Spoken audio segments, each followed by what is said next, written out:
5월 그러면은 뭐 교회적으로나 또 사회적으로 우리가 가정의 달이라 그렇게 얘기들을 합니다. 5월 5일은 또 어린이날, 5월 8일, 오늘이 5월 8일이죠. 5월 8일은 또 무슨 날입니까? 어버이날. 근데 이제 이게 오늘은 공교롭게도 둘째 주일하고 이게 맞물려 있기는 합니다만은 대부분은 그렇지 않죠. 그래서 우리 교계에서는 둘째 주일을 또 어버이 주일 그렇게 구별해서 지키기도 하죠. 좋은 전통이라고 봅니다. 근데 이제 그 유래를 뭐 여러분들이 아시는 분도 물론 있겠습니다만은 들여다 보니까 원래 우리가 그렇게 지켰던 건 아니고 이게 수입산입니다. 미국에서 들어왔다 그 말입니다.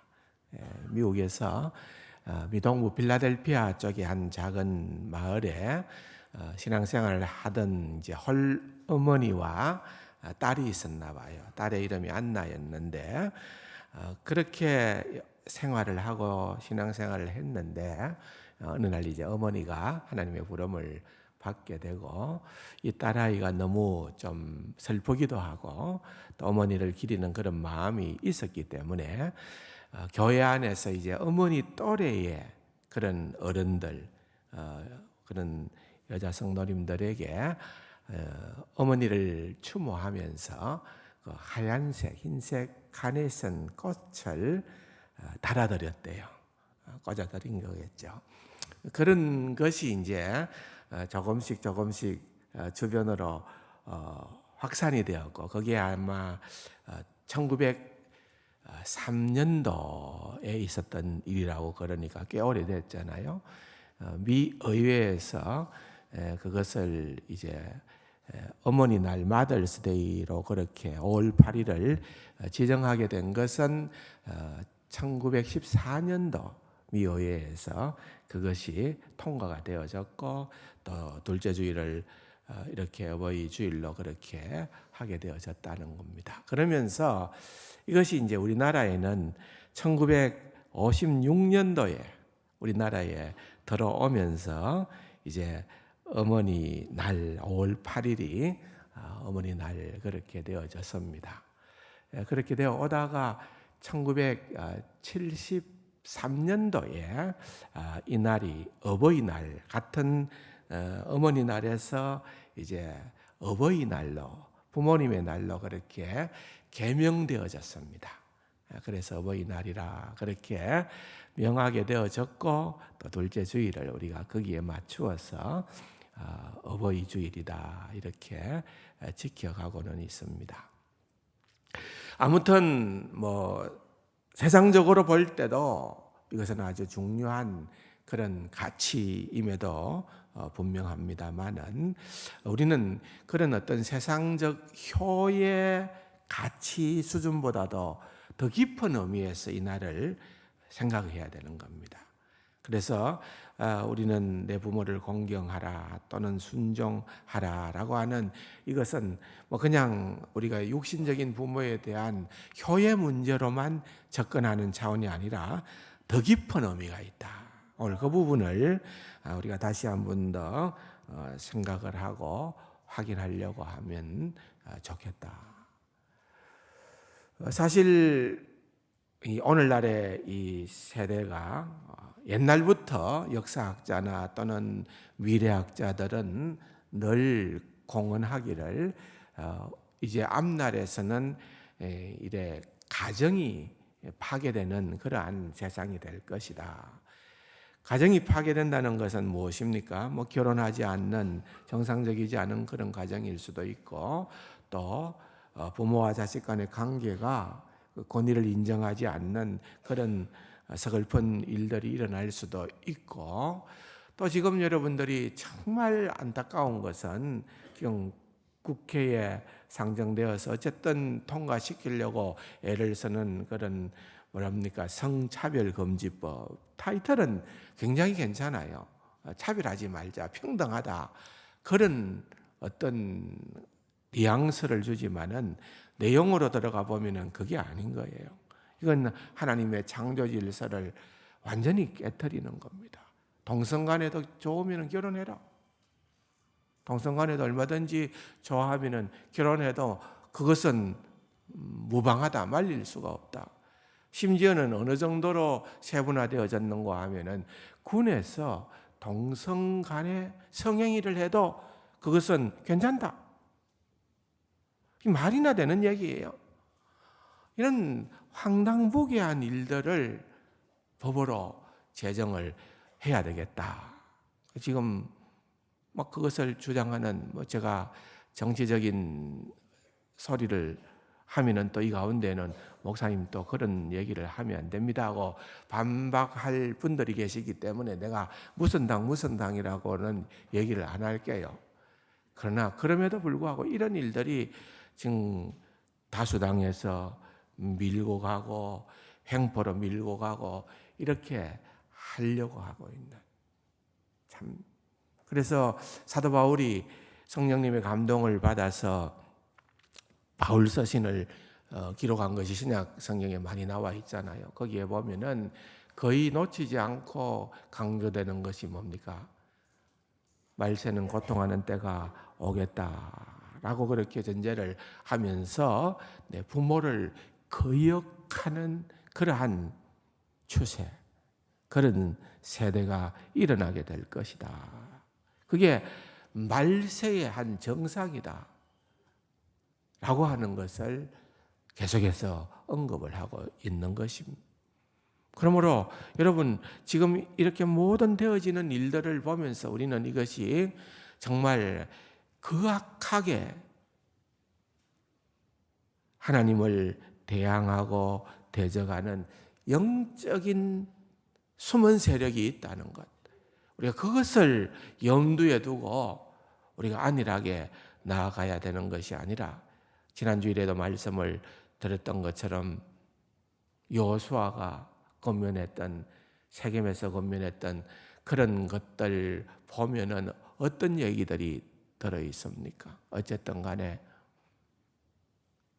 하나님을 알지 못하는 다른 세대가 다음으로 믿음이 개성되지 못하고 이제는 하나님을 알지 못하는 그런 안타까운 세대가 일어나게 되어지면은 결국은 이런 모든 비성경적인 일들이 자행되어지고 또한 비일비재하게 되어지는 그와 같은 일들이 일어난다는 것을 우리는 다시 한 번 더 경각심을 가지고 그렇게 지켜봐야 되고, 또 우리가 할 수만 있으면 하나님의 말씀에 근거하여서 그렇게 말씀대로 가정을 이루고 또한 그러한 관계를 회복해 가는 것이 필요하고 중요한 일이다 하는 것을 다시 한 번 더 생각을 해보고자 하는 것입니다.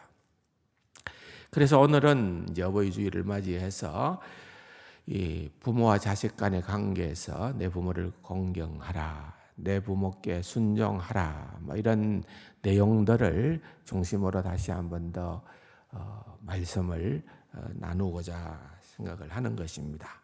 방금 우리가 읽어보았듯이 먼저 신약 성경에 에베소서 6장에 보니까 자녀들아 주 안에서 내 부모에게 순종하라, 이것이 옳으니라, 내 아버지와 어머니를 공경하라, 이것이 약속이 있는 첫 계명이다, 그렇게 언급을 하고 있지 않습니까?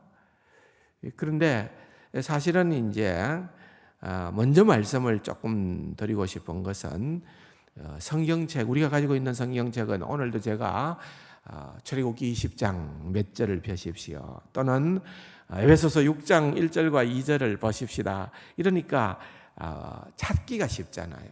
근데 원래 성경의 기록된 성경에 장절이라는 것은 없습니다. 그렇잖아요.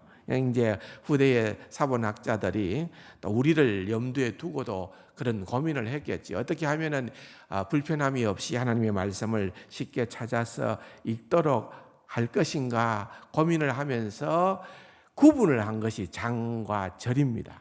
원래 있었던 것이 아니라.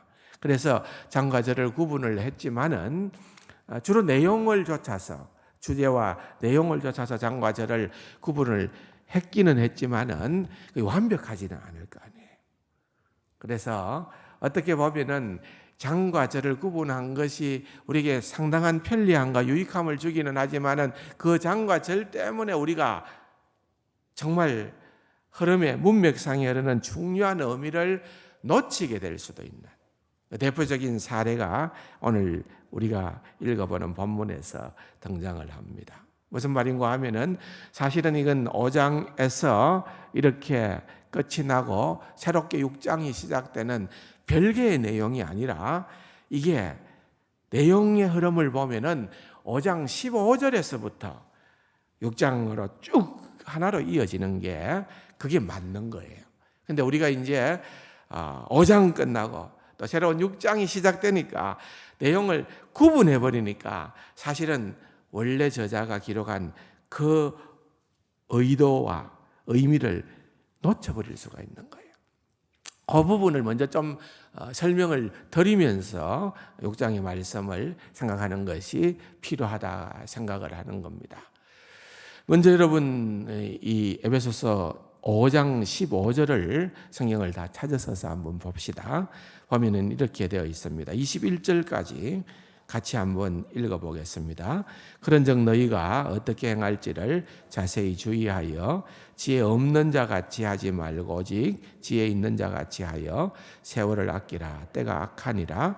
그러므로 어리석은 자가 되지 말고 오직 주의 뜻이 무엇인가 이해하라. 술 취하지 말라. 이는 방탕한 것이니 오직 성령으로 충만함을 받으라. 시와 찬송과 신령한 노래들로 서로 화답하며 너희의 마음으로 주께 노래하며 찬송하며 범사에 우리 주 예수 그리스도의 이름으로 항상 아버지 하나님께 감사하며 그리스도를 경외함으로 피차 복종하라. 자, 여기에서 여러분들이 아마 익숙한 그런 문장이 있을 겁니다. 18절에 보면은 술 취하지 마라. 이는 방탕한 것이니 오직 성령으로 충만함을 받으라. 그렇게 얘기를 하고 있습니다. 그런데 여러분 우리가 곧잘 조금 편견을 가지고 오해를 하는 것 가운데 하나는 성령 충만은 어떤 권능 또는 어떤 권세, 힘으로 착각을 합니다. 성령 충만한 사람은 막 기도를 하면은 뭐 어떤 역사가 퍽퍽 일어나고 방언이 터지고 예언을 하고 아주 죽을 병도 낫고 그 사람 성령 충만한 사람이다. 그러니까 성령님에 대한 오해죠. 삼위 하나님의 성령님은 비인격적인 기계적인 어떤 힘과 권세를 얘기하는 게 아니라 성령 하나님도 우리와 인격적으로 만나야 되는 하나님이시거든요. 그런 의미에서 성령 충만이다라고 하는 의미가 조금 나도 모르는 사이에 그렇게 조금 기계적으로 비인격적인 그러한 것들로 나가는 경향이 있습니다. 근데 그런 게 아니라 이 본문을 쭉 흐름을 놓고서 보면은 성령 충만하게 된 그런 마지막 결론과 목적이 어디에 있느냐? 그게 21절이에요. 뭔가 하면은 그리스도를 경외함으로 피차 뭐하라? 복종하라. 그래서 성령 충만한 사람의 특징은 뭔가 하면은 권위에 복종하는 사람. 하나님께 복종할 줄 아는 사람, 하나님께서 세워놓은 교회의 질서와 또한 가정의 질서 가운데에서 그 권위에 순종하고 복종을 얼마나 잘 하느냐, 그 사람이 성령 충만한 사람이다. 믿으십니까? 성령 충만을 오해해서는 안 되는 거예요. 성령 충만이 어떤 내가 권세받고 뭔가 능력이 나타나고 막 불같은 그런 역사가 일어나고 그게 아니라 성령 충만한 사람은 가장 최고봉에 오르면 오를수록 그리스도를 경외함으로 피차 복종하는 순종하는 자가 되어지는, 그게 성숙한 자다는 거예요. 그러면은 그러한 성령 충만한 사람, 그런 권위에 복종하는 사람이 삶의 현장에서 보여주는 구체적인 태도가 뭐냐? 그거를 계속해서 언급을 하는 겁니다. 그 다음 절에 22절에 보면은 아내들이여, 또는 23절에 보면은 남편들아. 남편과 아내는 성령 충만하면은 어떠한 삶의 태도를 가지고 서로를 관계하는가?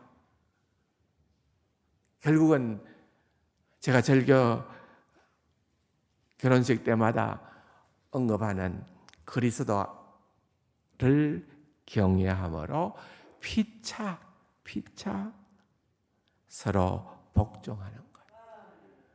내가 권위적으로 나오고 너는 일방적으로 내한테 순종하고 복종해라가 아니라 이건 성령 충만한 자의 태도가 아니라는 거예요.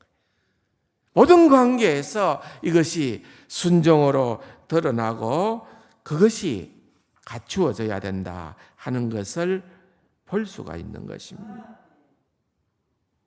그것이 바로 우리의 삶의 현장에서 첫 번째 나타나는 현상은 부부관계에서. 이 부분은 또 기회가 있으면 다르게 설명을 좀 더 드리겠습니다만은 어쨌든 이런 관계에서 순종으로 나타난다는 거예요. 그리고 우리가 방금 읽었던 것처럼 또한 부모와 자식 간의 관계에서도 여러분 바로 이러한 일들이 일어나야 된다는 것입니다. 자녀들아 그랬죠. 자녀들아. 믿는 자녀들아가 아닙니다. 여러분 우리가 오해하는 것은 성경은 믿는 사람들에게만 주어지는 삶의 규범이다. 이렇게 착각해서는 안 됩니다. 이 하나님의 말씀은 인류 보편적 가치가 있는 말씀입니다.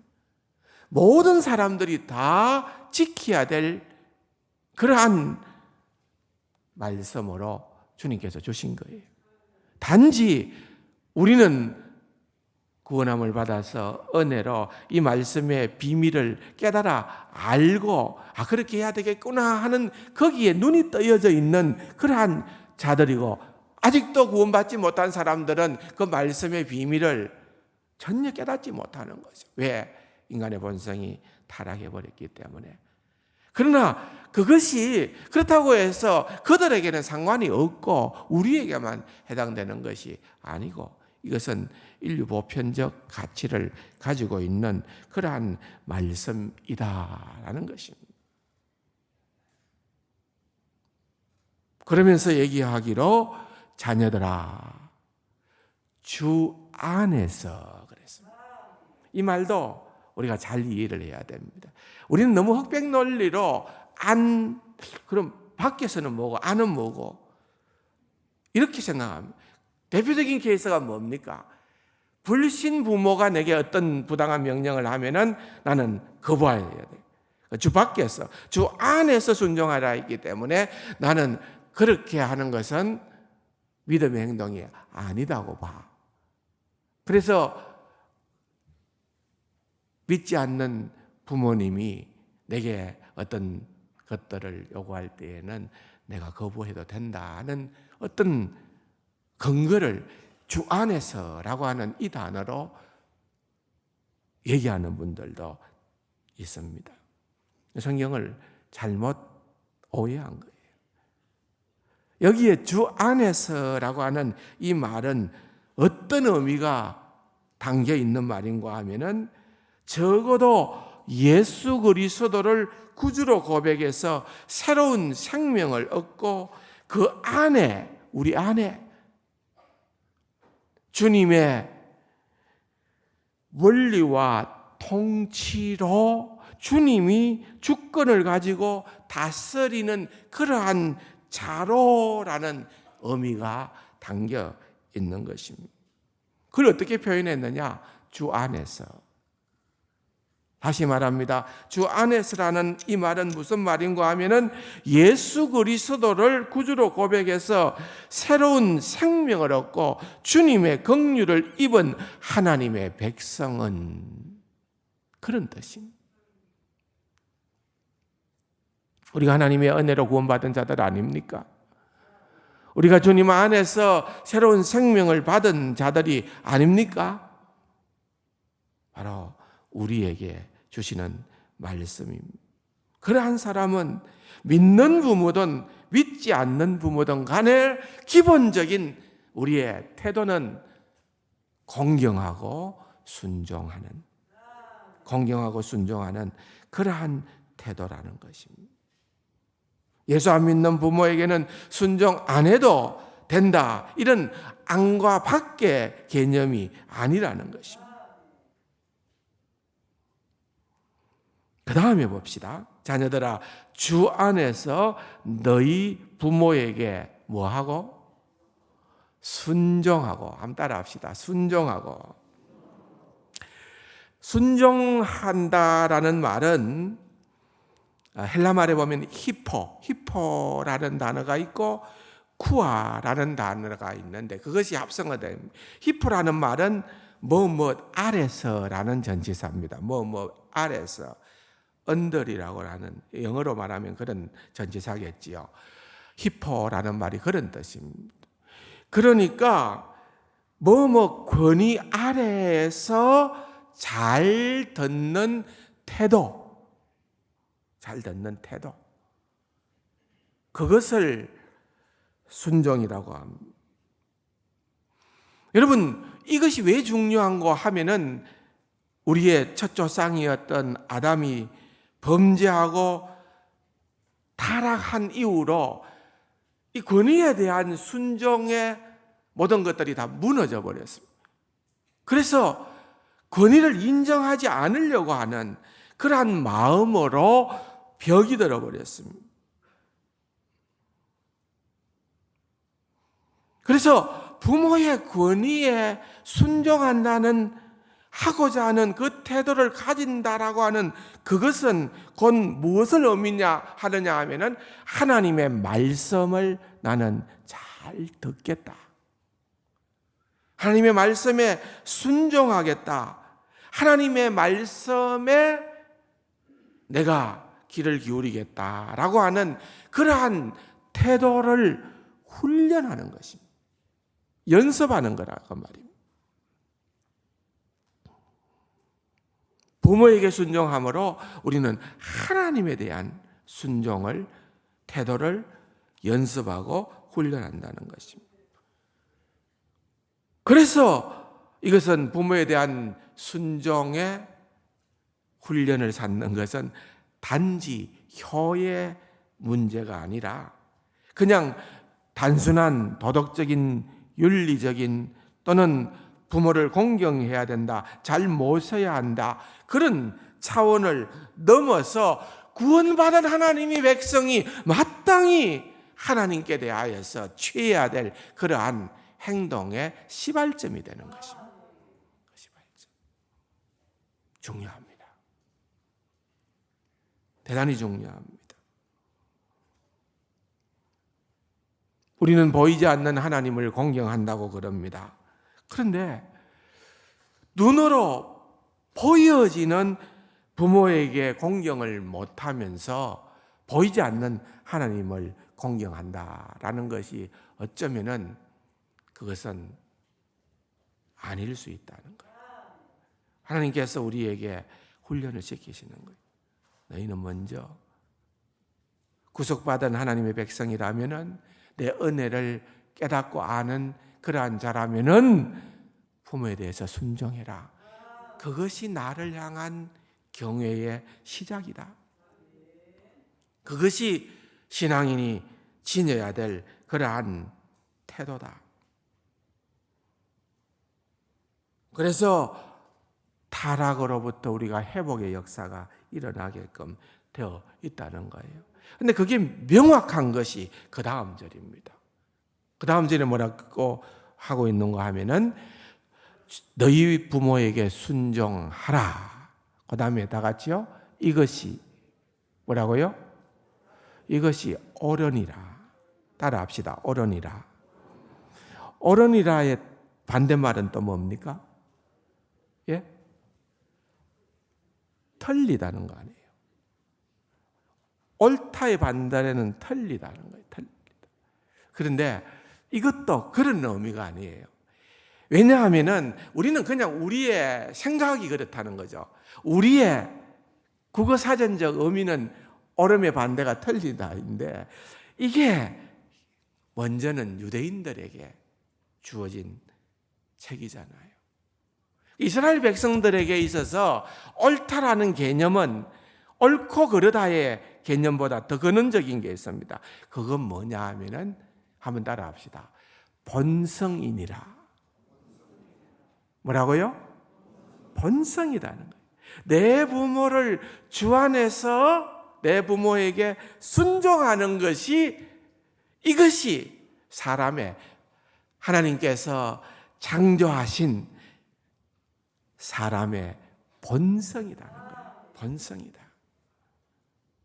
그래서 여러분, 부모에게 순종하는 것은 정말 우리의 무너진 본성을 회복하는 그러한 영적 회복의 싸움이다, 이 말입니다.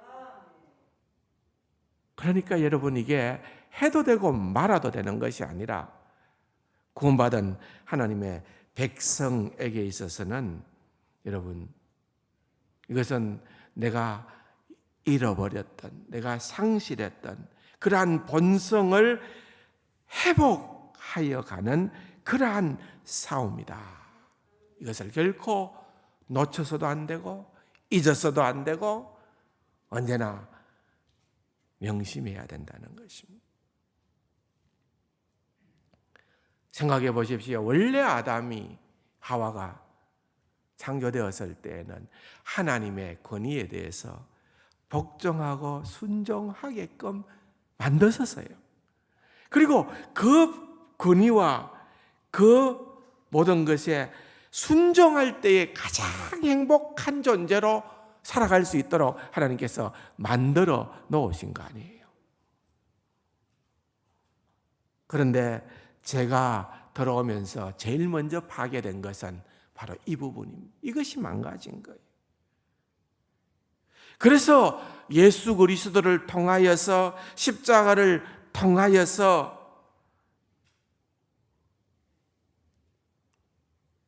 사랑하는 제자에게 부탁하고 회복시켰던 그것도 보면은 요하나, 마리아, 육신의 어머니 마리아를 내 어머니다라고 그렇게 얘기했던 것도 바로 이 회복이 우리에게는 가장 중요한, 구속함을 받은 하나님의 백성들에게 있어서는 여러분, 이 영적인 회복이, 하나님과의 관계 회복이 여기에서부터 비롯되어지는 것을 언급하고 있는 주님의 말씀인 것입니다. 그렇다면 분명히 차원이 다릅니다. 왜 부모에게 우리가 효도를 해야 되고, 왜 우리가 부모에게 순종을 해야 되느냐? 많은 수많은 이유와 조건들이 나올 수 있습니다. 부모가 내한테 해준 게 너무 많아서, 나는 엄마 찬스, 아빠 찬스를 너무 많이 가졌어.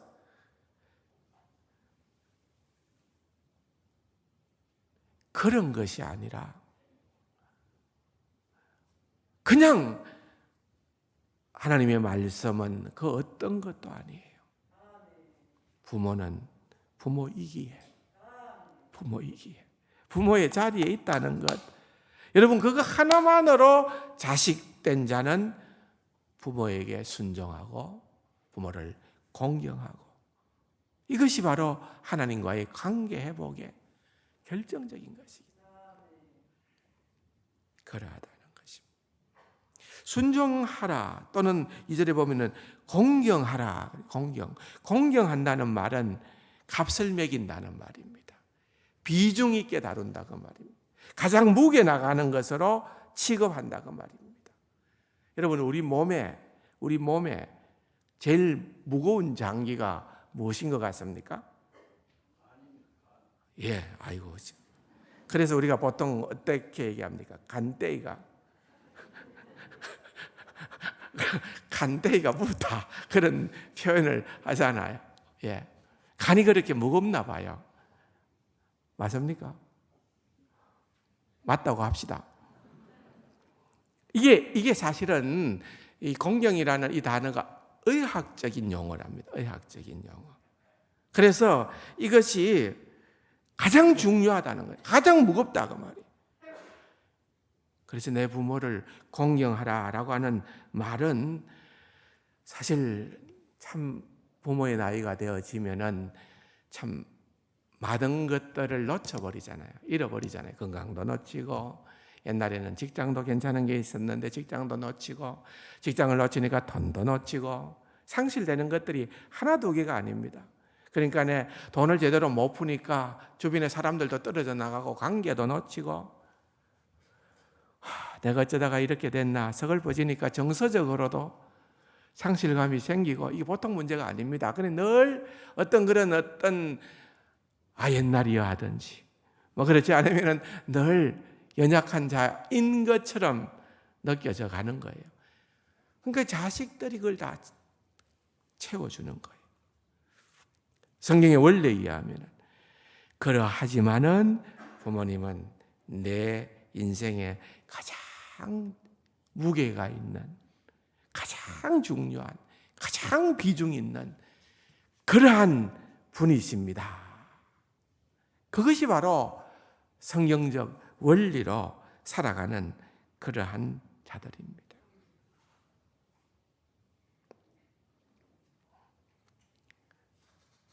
그러면서 2절에 보면은 내 아버지 어머니를 공경하라. 이것은 약속이 있는 첫 계명이니. 이 무슨 말입니까? 약속이 있는 첫 계명이다. 뭐가 떠오릅니까? 십계명이 떠오르죠. 자, 십계명은 크게 두 구분할 수 있습니다. 쉽죠? 1계명에서 4계명은 뭐요? 하나님과의 관계. 5계명에서 10계명은 사랑과의 관계. 예수님께서 그것을 다 한꺼번에 요약해 주셨죠. 하나님을 내 몸과 같이 사랑하고 내 이웃을 또한 그와 같이 사랑하라. 이걸로 다 끝내버렸어요. 압축했죠. 그런데 1계명에서 4계명은 하나님과의 대신 관계이기 때문에 하나님이라는 엘로힘, 하나님이라는 단어가 계속 등장을 해요. 다 나타나요. 그런데 여러분 눈여겨보면은 대인관계를 나타내는 5계명에서 10계명까지에는 하나님이라는 용어가 안 나와요. 예외적으로 딱 한 군데만 나와요. 몇 계명에 나올까요? 5계명에만 나오는 거예요. 5계명에만 나오는 거예요. 그래서 약속이 있는 첫 계명이다. 5계명을 얘기하는 거예요. 내 부모를 공경하라. 약속이 있는 첫 계명이다. 그 약속이 뭐냐? 3절에 풀어주었잖아요. 그 약속이 뭡니까? 읽어봅시다. 이로써 내가 잘되고 땅에서 장수하리라. 와. 그러면은 부모만 잘 섬기면은 요즘같이 어려운 시기에 부동산 재벌 되겠네. 나를 위해서 부모를 제대로 한번 잘 섬겨볼까? 여러분, 어떤 그런 물리적인 그런 어떤 개념으로만 이 본문은 절대로 해석되어지지가 않습니다. 이스라엘 백성들이 가나안 땅을 들어갔을 때에 그들이 땅을 구분해서 지파별로 차지를 했잖아요. 근데 그건 단순하게 어떤 땅 배분의 의미가 아니라 그 속에서 그들이 깨닫는 것이 뭔가 하면은 하나님의 놀라운 구원의 그런 넉넉함, 부유함을 깨닫고 느끼는 겁니다. 그게 더 본래적 목적입니다. 그렇기 때문에 이 말을 그냥 너무나도 문자대로 피상적으로 내가 부모에게 공경해야 되겠구나. 그러면은 졸지에 부동산 재벌 되겠구나. 그렇게 접근하는 것이 아니라 부모에게 공경하면은 이 세상에서 우리가 정말 하나님께서 우리에게 베풀어 주신 그 놀라운 구원의 은혜를, 그 영적인 비밀들을 그야말로 넉넉하게 누리게 될 것이다 라고 하는 그러한 의미가 담겨 있는 것입니다. 사랑하는 성도 여러분, 어떻게 보면 이건 우리가 다 아는 이야기들을 지금 나누었습니다. 중요한 것은 실행입니다. 사실은 저는 개인적으로는 저 육신의 부모님은 일찍이 다 하나님의 부름을 받았습니다. 제가 공경하고 섬기려고 한다 하더라도 불가능합니다. 장모님 같이 계시니까 사실은 섬기기보다는 저희들이 더 큰 사랑을 많이 받습니다. 그러니까 오히려 더 은혜를 입는 그런 처지에 있기는 있습니다만은 꼭 이것은 육신적인 관계에서만을 두고 제한할 이유는 없다고 봅니다. 믿음 안에서 우리가 한 가족이요, 한 식구가 된 우리들이 또한 연장자들을 향하여서 또한 교회에 연로하신 이들을 향하여서 오늘 돌아올 때에 저는 사실은 해당 사항이 없지 싶은데 주길래 달았습니다. 65세 이상 한다고 들었는데 영적인 어른이다 이렇게 생각했는지 주더라고요. 근데 달기는 달았는데 좀 그렇긴 해요. 배지라 가지고. 김일성 배지인 것 같기도. 그런데 나는 그냥 생활을 간에선 꼽아주는 줄로 알고 있었는데 이제 요즘 세상이 많이 바뀌어가지고 생활은 금방 버릴 것 같으니까 두고 하라고 준 것 같기도 해요. 그리고 고마워서 말은 못하고 고맙다, 감사하다 그랬는데 여러분 그것도 감사하지만은 또 때로는 부모된 분들에게 용돈을 드린다 또는 맛있는 것을 대접한다 가정의 달이니까 또 어버이날을 맞이해서 뭔가를 하나 더 드린다 이런 것도 중요하지만은 때로는 필요하다면은 따뜻한 한마디에 전화 하나라도 그거라도 사실은 마음을 더 시원하게 감동하게 하고 하는 그런 역사가 얼마든지 일어날 수가 있다고 봅니다. 그래서 사실 늘 부모님이 우리 곁에 계시지가 않거든요. 그런 것들도 생각을 하면서 이 어버이 주일을 맞이합니다. 주신 말씀이 어떻게 보면은 우리에게는 상당한 도전의 말씀이기도 하고 축복의 말씀이기도 하고 이 말씀을 기억을 하면서 하나님 앞에서 성도로서의 본분을 감당하는 귀하고 복된 우리 세간 가족들이 다 될 수 있기를 주님의 이름으로 축원합니다. 좋으신 아버지 하나님 감사합니다. 육신의 부모도 우리가 최선을 다하여 섬겨야 하지만 또한 우리의 구원에 참된 영적 아버지 하나님을 향하여서도 말씀을 더욱더 깊이 순종하는 귀하고 복된 그러한 성령 충만한 우리 세간 가족들 다 될 수 있도록 은혜 위에 은혜를 더하여 주옵소서. 예수님의 이름으로 감사기도 드립니다. 아멘.